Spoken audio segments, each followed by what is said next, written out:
14,000 divided by 1,000.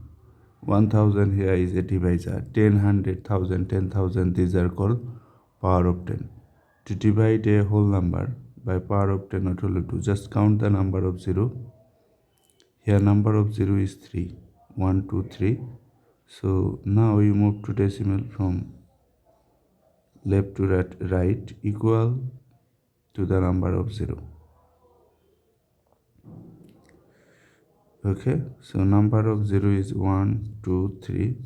So you need to move decimal from right to left 3 places. This is the whole number, so decimal point first will appear here. 1 place, 2 place, 3 place. So we are getting this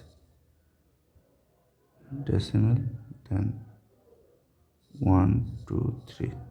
You can delete this 3 0 and also this decimal. So our answer is 14.